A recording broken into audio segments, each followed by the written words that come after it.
Bem-vindos aos Contos da Noite.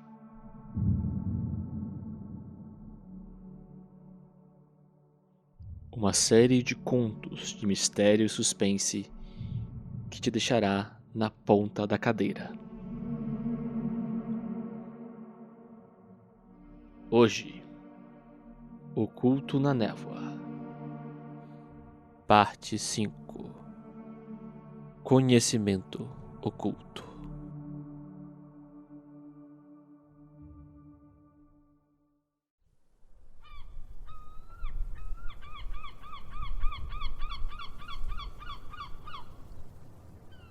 Liam acordou com um barulho de gaivotas próximas à sua janela.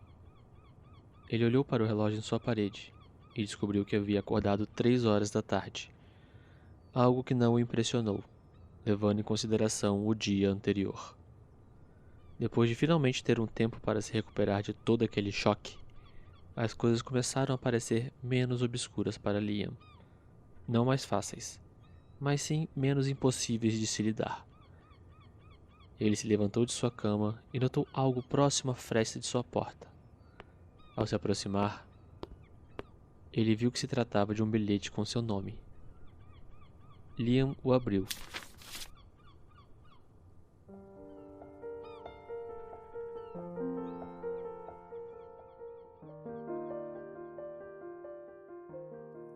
Espero que tenha descansado bem. Abra a porta e encontrará algumas coisas que o ajudarão a iniciar sua vida como exorcista. Eu não te falei antes, mas nosso trabalho costuma envolver muita leitura. Por isso, espero que não o ache entediante. Apesar de você ter me dito que não precisava de desculpas, eu humildemente peço perdão por ter mentido para você ontem à noite. Juro pela minha honra que isso jamais se repetirá. Assim que possível, eu irei visitá-lo.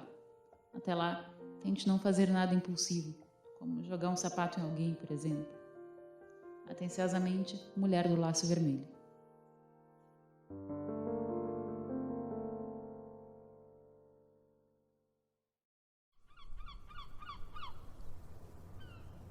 Liam esboçou um sorriso. Ele abriu sua porta e se deparou com uma caixa de papelão. Rapidamente ele a pôs para dentro e, em seguida, a abriu cuidadosamente. Dentro da caixa haviam alguns livros, acompanhados de alguns papéis semelhantes aos selos de Juno, exceto que estavam totalmente em branco. Leitura, né? Parece que meus anos de universidade serão úteis. Liam pôs os livros em cima da mesa. Colocou seus óculos de leitura e deu início a uma longa sequência de pesquisas sobre o mundo dos exorcistas.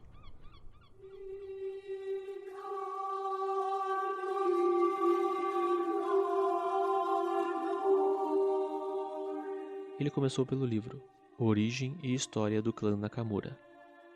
Entre outras coisas, Liam aprendeu que o clã havia sido formado por volta do ano 712 d.C., no Japão, por um grupo de monges que protegiam seu povo de ataques sobrenaturais.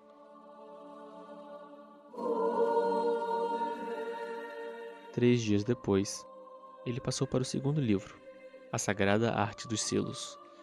Ele aprendeu que, para utilizar o poder dos selos, era necessário fazer as escritas por si próprio. E sabendo disso, decidiu treiná-las. Inicialmente, seus traços eram tortos, e quando ele tentava utilizar o poder do selo, absolutamente nada acontecia. Com o tempo, seus traços ficaram mais firmes, ao mesmo tempo em que seus selos começaram a emitir luz. Porém, seu poder não era ativado ainda. Até que finalmente, após horas tentando, Liam conseguiu utilizar seu primeiro selo, que fez um copo de vidro flutuar. Você parece estar se saindo muito bem sozinho, Liam. Yuno de repente surgiu na janela. O copo, que antes flutuava, caiu e estilhaçou-se. Liam removeu seus óculos e encarou com desaprovação sua já familiar invasora. Eu perdi a parte da história do seu clã que explica o motivo de vocês nunca usarem a porta. Você tem mais talento do que eu esperava. Nem todos os exorcistas iniciantes aprendem tão rápido a usar um selo, muito menos sem alguém que os ensine. Bem, Não sei nada sobre cortar demônios com uma espada, mas enquanto se tratar de pesquisa, eu sei me virar. De qualquer forma, o que traz você por aqui, Yuno? Alguma novidade? Nada que você já não saiba. Mas agora eu consegui algum tempo. Vou te ajudar com seu treinamento. Agora, começando pela lição número 1. Yuno abriu sua caixa de violão, tirou sua bainha e desembainhou sua katana. Vou te ensinar como não ser morto. Ei, minhas mãos estão levantadas. Eu me rendo. Yuno sorriu, e desta vez não tentou esconder. Olhe para a lâmina da espada e me diga o que vê. Imediatamente ele reparou a inscrição japonesa na lâmina, que emitia uma luz esverdeada. Essa luz... Eu lembro que brilhou forte quando você decepou aquela criatura. Exato. Armas comuns geralmente não são eficazes contra espíritos. Por isso, exorcistas imbuem suas armas com o poder dos elementos. Essa inscrição na minha lâmina é o ideograma japonês de floresta, pois esse é o elemento que eu imbuí na espada. Cada elemento tem um efeito diferente no inimigo. No meu caso, como você viu naquele dia, criaturas espirituais que sofrem um certo dano da minha lâmina são consumidas de dentro para fora por uma vegetação, dessa forma sendo purificadas pelo poder da natureza. De fato, eu lembro de ter lido algo sobre isso no livro dos selos. Se não me engano, além dos 4 elementos básicos da natureza, água, fogo, terra e ar, também existem outras variações, como floresta. Correto. Você também vai precisar de uma arma. Eu tenho algumas espadas reservas. Posso te entregar uma e ensinar o ritual necessário para imbuir o poder dos elementos nela. Eu não tenho prática com espadas. Posso fazer esse ritual com outro tipo de arma? Que tipo exatamente? Digamos, uma arma de fogo? Eu passei um tempo no exército, então estou mais acostumado com esse tipo de arma.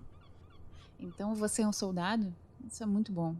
Será bem mais fácil se você já tiver experiência em combate. Não, exatamente. Eu fui um recruta aos 16 anos, convocado para servir na Segunda Guerra há 18 anos atrás. Porém, a guerra acabou antes que eu fosse convocado para o campo de batalha. Depois disso, resolvi seguir uma carreira mais acadêmica, a qual eu julgava ser mais apropriada para mim. De qualquer forma, durante meu breve tempo no quartel, fui treinado principalmente com facas e armas de fogo. Entendo. Sua ideia é um tanto incomum. Meu clã já teve alguns exorcistas arqueiros, mas eles tinham algumas desvantagens. Por exemplo, em combate eles ficavam muito vulneráveis quando o espírito se aproximava demais. Além disso, uma vez que faltassem flechas, eram alvos fáceis. Sem falar que, como estamos enfrentando espíritos na névoa, você não teria um bom campo de visão. Não acho que combate à distância seria eficiente na nossa situação atual. E mais um detalhe importante, a luta contra seres espirituais é muito diferente da luta contra seres de carne. Espíritos nem sempre são derrotados com um único acerto. Às vezes deve-se acertar um ponto muito específico, ou ainda causar uma certa quantidade de dano. Como uma decapitação, por exemplo. Algo que uma única bala é incapaz de realizar. Entendo. Mas e se eu usar uma arma secundária para situações específicas? Como uma faca, por exemplo? Além do mais, armas de fogo permitem uma quantidade de munição bem maior do que uma aljava. E quanto ao problema de visibilidade, bem, você conseguiu perceber o parasita morto que eu estava carregando dentro de um lenço. Eu não poderia fazer o mesmo em relação ao nevoeiro? Sim, não é impossível, apesar de ser algo nunca feito pelo clã Nakamura. Talvez isso seja apenas devido ao nosso tradicionalismo, afinal. Se estiver determinado a usar esse estilo de combate, podemos trabalhar nisso.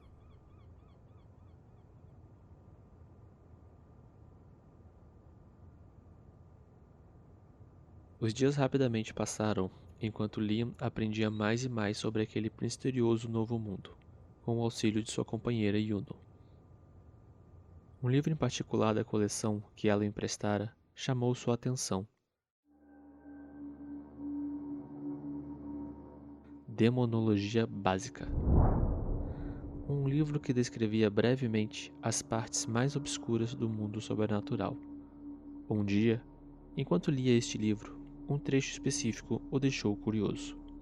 O Livro do Pecado, um livro proibido que contém artes profanas e origens inomináveis. Segundo a lenda, seu autor foi um dos 7 príncipes do inferno, o qual escreveu cada palavra na língua dos demônios, usando como tinta o sangue daqueles condenados ao seu círculo infernal. O poder de suas conjurações nefastas é imenso, assim como o custo que elas exigem para serem invocadas.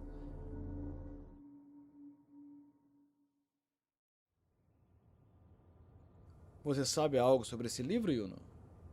Sei que há algo com que não devemos mexer. Você, por acaso, não teria esse livro, teria? Isso não importa. Existem ótimas razões para esse livro ser proibido. Não queira descobrir quais são. Sinto muito, mas eu preciso discordar. Eu penso que todo conhecimento é válido se soubermos usá-lo a nosso favor. Se esse livro tem técnicas tão poderosas assim, não deveríamos, pelo menos, investigar? Já fazem semanas que não temos nenhum progresso na luta contra essa entidade. Ultimamente, os dias têm se resumido a você, matando demônios nos nevoeiros, e eu, fazendo pesquisas sem grandes resultados. Yuno encarou Liam com um olhar severo. Ouça, Liam, nós não vamos mexer com as forças ocultas desse livro. Não há sentido em destruirmos essa entidade e acabarmos despertando algo ainda pior no processo. Vamos encontrar outro jeito. Mas e se não houver mais outro jeito? Os nevoeiros estão cada vez mais frequentes e mais ferozes, e a entidade acumula mais poder a cada um deles. Talvez seja a hora de tomarmos medidas drásticas. Às vezes eu me pergunto se fiz a escolha certa. Com o que exatamente? Trazer você para esse mundo. Apenas continue suas pesquisas e seu treinamento, Liam. E assim, Yuno deixou o quarto.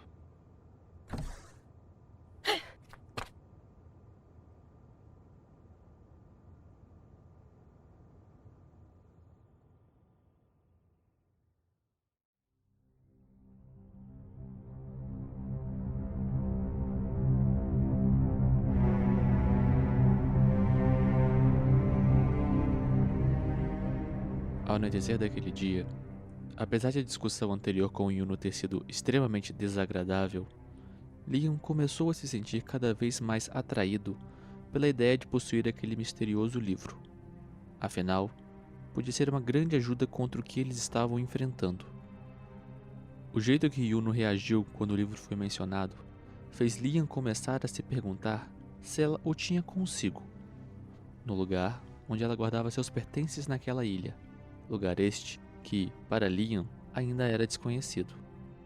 Foi então que ele teve uma ideia: usar um selo de localização. Há pouco tempo atrás, ele havia aprendido como utilizar tal selo, que era capaz de encontrar praticamente qualquer objeto até certa distância. Se o livro estivesse nas proximidades, ele iria saber. Liam pegou um papel e escreveu símbolos nele, juntamente com as palavras "O Livro do Pecado", escritas em japonês. Em seguida, ele segurou o selo recém-feito. Este brilhou, indicando que, como ele suspeitava, o livro não estava muito distante dali.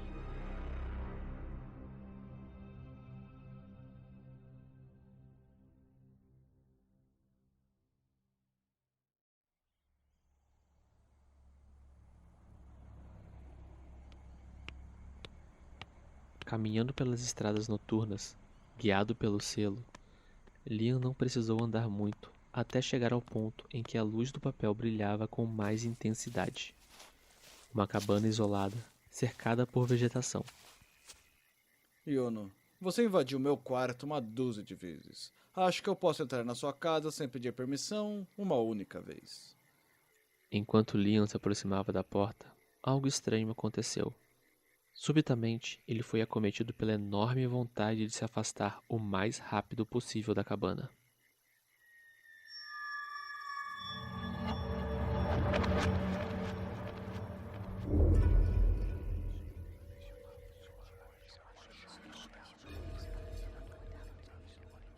Contudo, Liam já havia estudado o mundo sobrenatural o suficiente para entender o que era aquilo. Um selo de influência. Afinal, É claro que Yuno não seria descuidada o suficiente para deixar sua casa sem algum tipo de proteção. Lembrando-se de seus estudos, Liam sentou-se na grama, cruzou suas pernas, juntou suas mãos e fechou os olhos, fazendo uma posição de meditação, respirando e expirando de forma profunda. Ele começou a se comunicar com sua própria mente, combatendo as vozes invasoras. Eu devo estar aqui. Não há outro lugar que eu queria estar. Eu devo estar aqui. Não há outro lugar que eu queria estar. Eu devo estar aqui. Não há outro lugar que eu queria estar.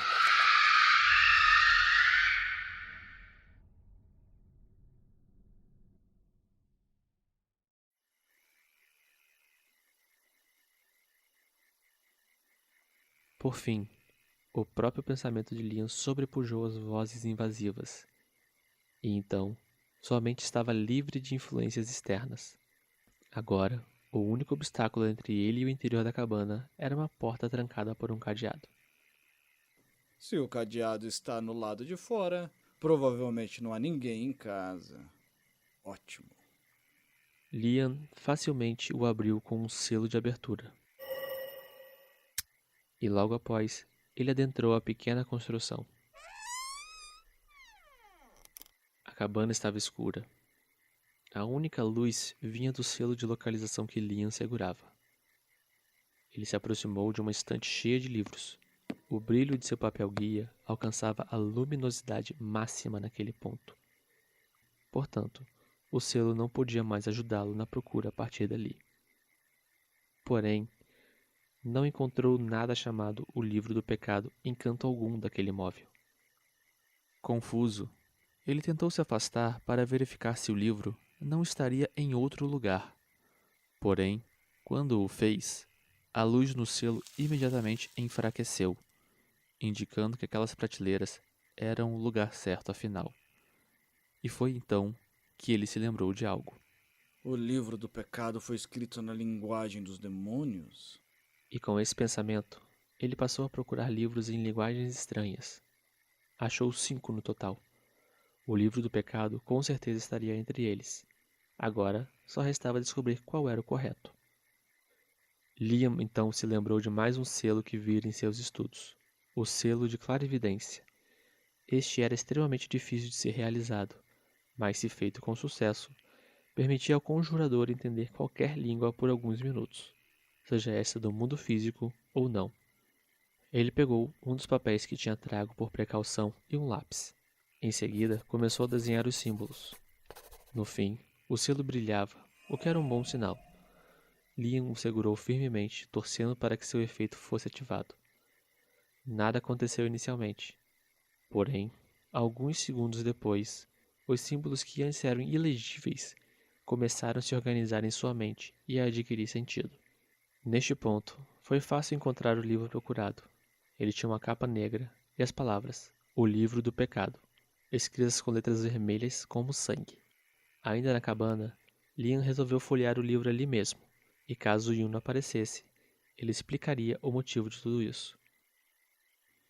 Ele se sentou em uma mesa e usou seu selo de localização, que ainda brilhava, como fonte de luz.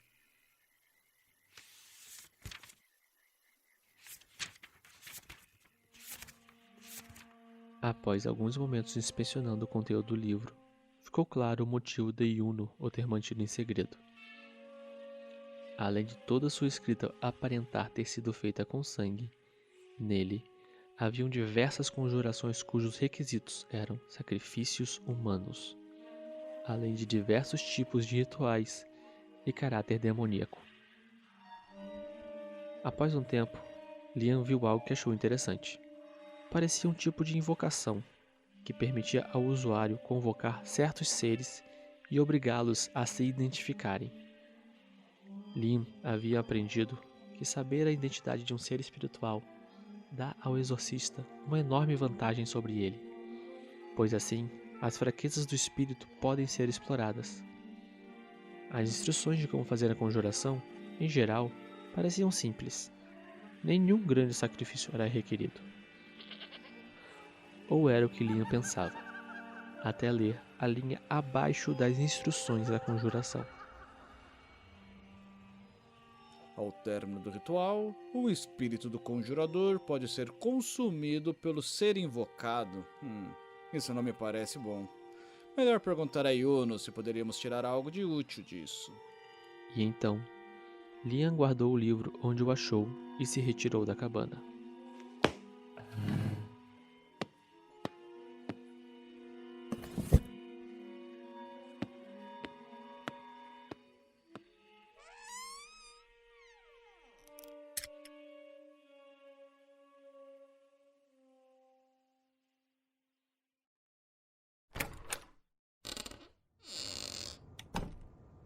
Voltando ao seu quarto de hotel, Liam esperava encontrar Yuno invadindo sua privacidade como sempre. Porém, desta vez, o quarto estava vazio. Ele notou que havia um papel dobrado em sua mesa de estudos. E ao abri-lo, revelou ser uma carta.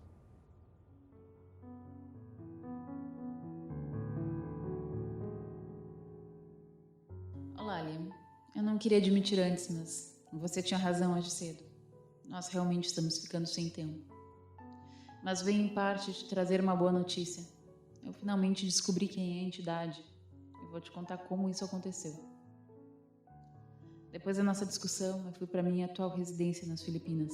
Lá eu li o livro proibido, procurando por algo que pudesse ser útil, e de fato eu encontrei. Havia uma conjuração capaz de invocar um ser espiritual e identificá-lo.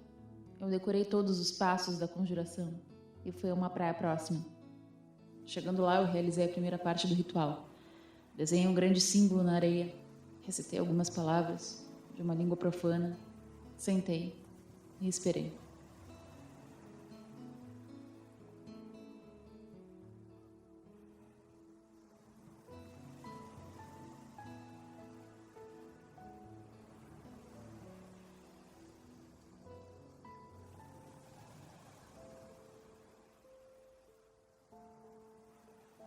Não demorou muito até que o nevoeiro surgiu.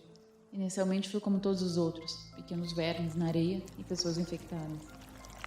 Cortei todos, como sempre faço. Você sabe que sou boa no meu trabalho. Mas então houve algo diferente na direção do mar. Era apenas uma silhueta, mas era colossal, maior do que o dobro de qualquer prédio dessas ilhas. E tinha uma forma não muito diferente da dos vermes, que já estamos familiarizados. Aquela presença era diferente de tudo que eu já havia sentido, algo completamente esmagador. Eu olhava para aquilo e podia senti-lo olhando de volta. Não muito depois que aquilo apareceu, eu comecei a escutar uma voz estrondosa ecoar. Droga, você está irada. Trakenori, acho. Era como se os trovões tentassem se comunicar comigo. Inicialmente eu não entendia a estranha língua que a entidade falava, até que a voz começou a se transformar em algo que eu consegui compreender. Então eu ouvi as seguintes palavras. Usando uma técnica tão suja como essa, você deseja a morte tão desesperadamente, criança de carne? Confesso que estremeci por um momento, mas não muito depois eu tomei coragem para realizar a segunda parte do ritual. Cortei levemente meu dedo com a espada, deixei uma gota de sangue cair no símbolo que eu havia desenhado na areia. A gota foi rapidamente absorvida por ele. Em seguida eu recitei as palavras. Você está preso aqui por esse elo de sangue. Revele sua identidade, ser desconhecido, pois só assim você será liberto.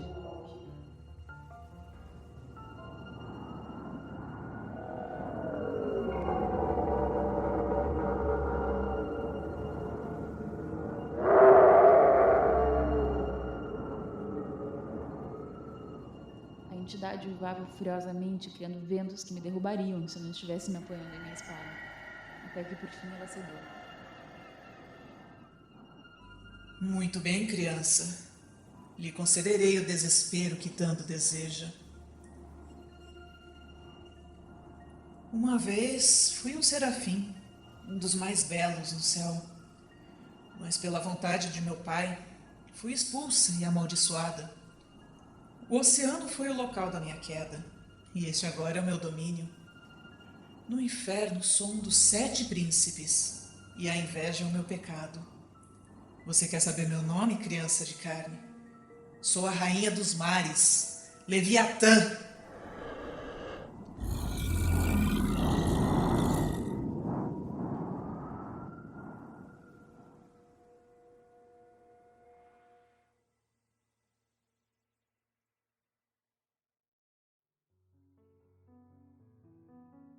Assim que ela disse seu nome, o elo de sangue foi quebrado, o que a deixou livre novamente.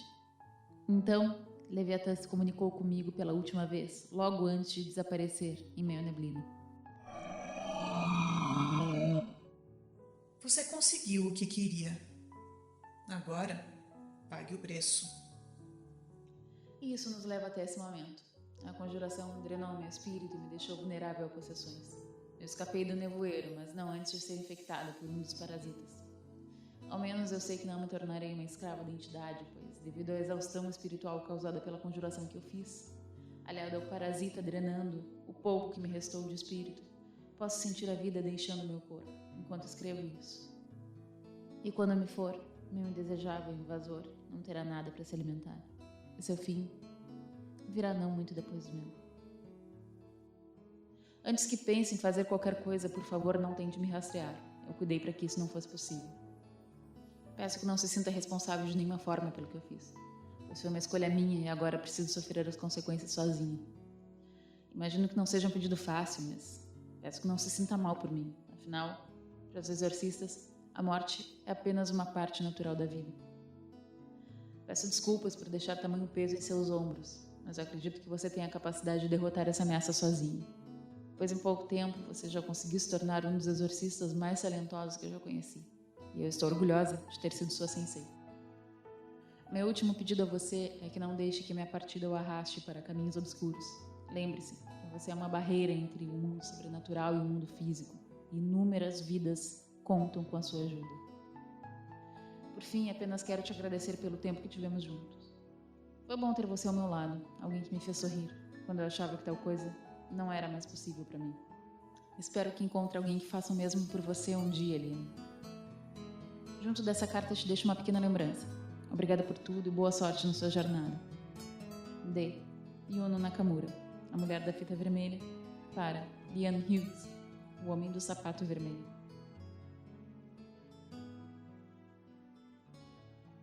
Abaixo da última linha, uma fita vermelha estava presa à carta.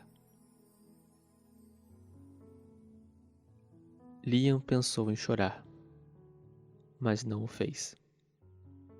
Pensou em quebrar cada móvel de seu quarto, mas também não o fez. Ele apenas permaneceu sentado ali, próximo à mesa. Suas mãos acariciavam a fita vermelha inconscientemente, enquanto ele encarava a janela de seu quarto, atônito, esperando que Yuno aparecesse ali, invadindo seu quarto, carregando uma caixa de violão nas costas e pedindo sua fita de cabelo de volta. Após horas permanecendo dessa forma, Liam percebeu que tal coisa não acontecera. E para seu eterno desgosto, jamais aconteceria.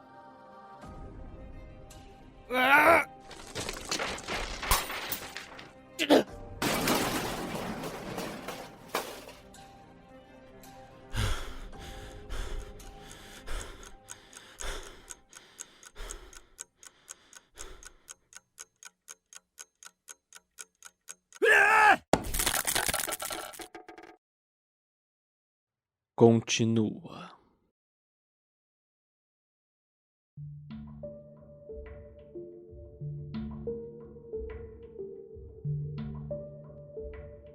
Este conto é de autoria de Enoque Bezerra Ferreira de Souza, com as vozes de Pedro Quitete, narrador, Fernando Scaff, Liam Hughes, Roberta Maná, Yuno Nakamura, Shelley, Leviatã. Edição João Vitor Azevedo.